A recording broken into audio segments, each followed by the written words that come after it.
में युद्ध अक्सर दो मुख्य कारणों से होते हैं, या तो जमीन के लिए या फिर अर्थव्यवस्था को लेकर।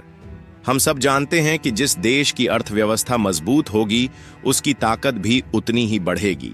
ऐसे में इस वैश्विक दौड़ में एक देश तेजी से आगे बढ़ रहा है और वो है चीन, क्योंकि चीन अपनी अर्थव्यवस्था को और मजबूत करने के लिए लगातार नए रास्ते तलाश रहा है और यहाँ से शुरू होती है उसकी समुद्री दादागिरी। चीन को अपनी ऊर्जा सप्लाई की जरूरत है और इसके लिए उसे समुद्रों के रास्ते पर नियंत्रण चाहिए। ऐसे में लक्षद्वीप के पास से होते हुए चीन के व्यापारिक जहाज अंडमान निकोबार के पास पहुंचते हैं और फिर मलका स्ट्रेट के रास्ते दक्षिण चीन सागर की ओर बढ़ जाते हैं।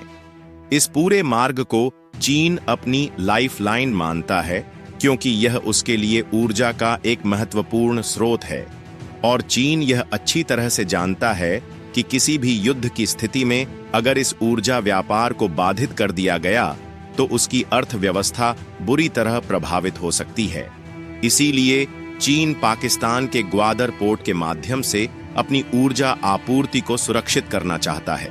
और देखा जाए तो अब तक भारतीय नौसेना बंगाल की खाड़ी में अंडमान के पास चीन के व्यापार मार्ग को अवरुद्ध कर सकती थी, लेकिन अब हालात बदल चुके हैं। चीन के लिए यह मार्ग और भी संवेदनशील हो गया है और अगर युद्ध की स्थिति बनती है तो चीन का व्यापार 9 डिग्री चैनल के पास ही चोक हो सकता है। लेकिन आपको यह जानकर हैरानी होगी कि चीन की समुद्री दादागिरी पर लगाम लगाने के लिए भारत अब पूरी तरह से तैयार हो चुका है।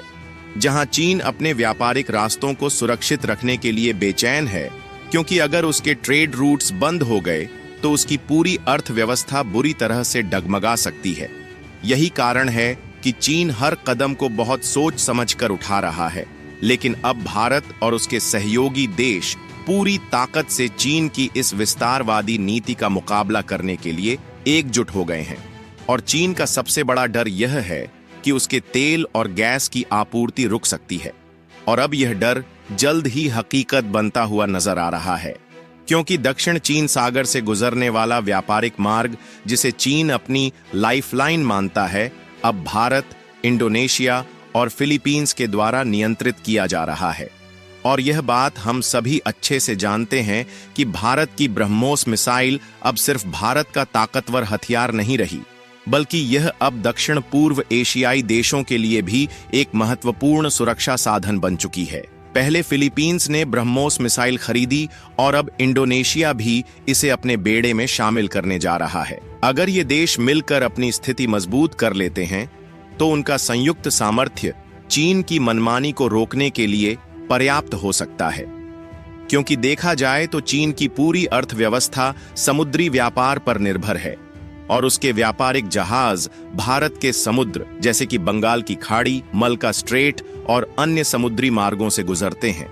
लेकिन अब यही मार्ग चीन की सबसे बड़ी कमजोरी बन चुके हैं, क्योंकि भारत ने पहले ही अंडमान निकोबार और लक्षद्वीप में अपने नौसेना अड्डों को मजबूत किया है, जो चीन के लिए खतरे की घंटी साबित हो सकते हैं। खासकर लक्षद्वीप का मिनिकोई द्वीप, जहां भारतीय नौसेना का INS जटायु बेस स्थापित किया गया है, अब इस इलाके में चीन के लिए सबसे बड़ा सुरक्षा खतरा बन सकता है, क्योंकि यह बेस 9 डिग्री चैनल पर मौजूद है, जो न सिर्फ चीन के लिए बल्कि पूरी दुनिया के लिए सबसे व्यस्त शिपिंग रूट है, जहां इस रूट से लगभग 80 से 90% वैश्विक व्यापार गुजरता है, जिस वजह से इसे ग्लोबल शिपिंग की लाइफलाइन भी कहा जाता है। हर मिनट यहां से लगभग 12 मर्चेंट शिप गुजरते हैं और 24 घंटे में करीब 15,000 से 17,000 शिप इस रूट से चलते हैं। यह मार्ग यूरोप, मध्य पूर्व, पश्चिम एशिया को दक्षिण पूर्व एशिया के दूर दराज देशों से जोड़ता है और ओमान की खाड़ी और अदन की खाड़ी से आने वाला व्यापार सिंगापुर, मलेशिया, ऑस्ट्रेलिया और चीन तक पहुंचता है। और लक्षद्वीप के बाद यह ट्रैफिक 10 डिग्री चैनल से होकर अंडमान निकोबार के पास से गुजरता है। और अगर आपको नहीं पता तो बता दूं, 20 से 30 साल पहले अंडमान निकोबार को भारतीय नौसेना के एक प्रमुख बेस के रूप में विकसित किया गया था, और अब यह क्षेत्र चीन के लिए एक ग्रेट वॉल की तरह खड़ा हो चुका है, जो समुद्र में उसकी गतिविधियों पर नजर रखे हुए है। और अब भारत की रणनीति में दक्षिण पूर्व एशिया के देश भी शामिल हो रहे हैं, जो चीन की विस्तारवादी नीति को कड़ी चुनौती देने के लिए एकजुट हो चुके हैं। चीन लंबे समय से इंडोनेशिया, फिलीपींस, वियतनाम और मलेशिया के समुद्री इलाकों पर कब्जा करने की कोशिश कर रहा है, लेकिन अब इन देशों ने भारत के साथ मिलकर चीन को मुंहतोड़ जवाब देने की योजना बना ली है। और यहाँ पर ब्रह्मोस मिसाइल इस रणनीतिक योजना का सबसे अहम हिस्सा बन चुकी है। जहाँ फिलीपींस ने पहले ही इसे अपनी कोस्टल डिफेंस फोर्स में शामिल कर लिया है और अब इंडोनेशिया भी इसे अपने तटीय इलाकों में तैनात करने की तैयारी कर रहा है। इसके अलावा इंडोनेशिया के पास बड़े युद्धपोत नहीं हैं, इसलिए वह land based BrahMos missile battery खरीद रहा है, जिन्हें रणनीतिक रूप से मलका स्ट्रेट और अन्य महत्वपूर्ण समुद्री मार्गों की सुरक्षा को मजबूत करने के लिए तैनात किया जाएगा। अगर चीन इस इलाके में कोई गलत कदम उठाने की कोशिश करता है तो ब्रह्मोस उसे पूरी ताकत से जवाब देने के लिए तैयार रहेगी। सोचने वाली बात यह है कि भारत, इंडोनेशिया और फिलीपींस मिलकर एक साथ चीन की समुद्री घेराबंदी की तैयारी कर रहे हैं, जहां अंडमान निकोबार और लक्षद्वीप के नौसेना बेस से भारत अब चीन पर दबाव बना रहा है। वहीं फिलीपींस ने पहले ही अपने समुद्री क्षेत्र में ब्रह्मोस मिसाइल तैनात कर दी है और अब इंडोनेशिया भी इसी रणनीति को अपनाने जा रहा है। इसका सीधा मतलब है कि चीन को 3 तरफ से घेरने की पूरी तैयारी हो चुकी है। चीन और फिलीपींस के बीच पहले से ही समुद्री विवाद लगातार बढ़ते जा रहे हैं।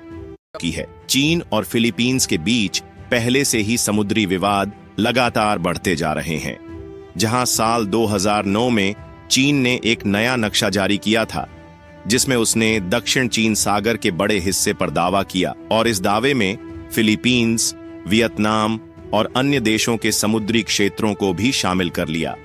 और चीन की इसी हरकत के खिलाफ फिलीपींस ने 2016 में अंतर्राष्ट्रीय न्यायालय में केस जीत लिया था, लेकिन चीन ने इसे पूरी तरह नकारते हुए मानने से इनकार कर दिया। और अब फिलीपींस ने चीन को जवाब देने के लिए भारत से ब्रह्मोस मिसाइल खरीद ली है, जिससे चीन की स्थिति और भी मुश्किल हो गई है। ऐसे में सवाल यह है कि क्या भारत और उसके सहयोगी देश चीन को समुद्र में रोक पाएंगे? अगर हम भू राजनीतिक स्थिति को देखें तो चीन की घेराबंदी अब लगभग पूरी हो चुकी है। भारत अब समुद्री रणनीति में एक मजबूत बढ़त बना चुका है और अब दक्षिण पूर्व एशियाई देश भी चीन की आक्रामक नीतियों को रोकने के लिए भारत के साथ आ रहे हैं। अगर ब्रह्मोस मिसाइल की तैनाती मलका स्ट्रेट, अंडमान निकोबार और फिलीपींस में पूरी तरह से हो जाती है तो चीन के समुद्री व्यापार को कभी भी ब्लॉक किया जा सकता है। ऐसे में यह चीन के लिए एक गंभीर चिंता का विषय बन चुका है और अब उसे यह एहसास हो रहा है कि उसकी आक्रामक नीतियों का जवाब देने के लिए भारत और उसके सहयोगी देशों ने पूरी तैयारी कर ली है। और देखा जाए तो आज ब्रह्मोस सिर्फ एक मिसाइल नहीं, बल्कि चीन की समुद्री दादागिरी को समाप्त करने का सबसे ताकतवर हथियार बन चुकी है। ऐसे में अब देखना यह होगा कि आने वाले समय में चीन इस नई चुनौती का कैसे सामना करता है। क्या वह अपनी रणनीति में कोई नया बदलाव करेगा, यह तो समय ही बताएगा। लेकिन एक बात तो साफ है कि अब चीन को हर कदम सोच समझकर उठाना होगा। वैसे आपको क्या लगता है, क्या भारत और उसके सहयोगी चीन की आक्रामकता को रोकने में सफल हो पाएंगे या नहीं? हमें कमेंट बॉक्स में अपनी राय जरूर दें और भारत से जुड़ी इसी तरह की इंफॉर्मेटिव वीडियो पाने के लिए वीडियो को लाइक करके चैनल को सब्सक्राइब अवश्य करें। जय हिंद, जय भारत।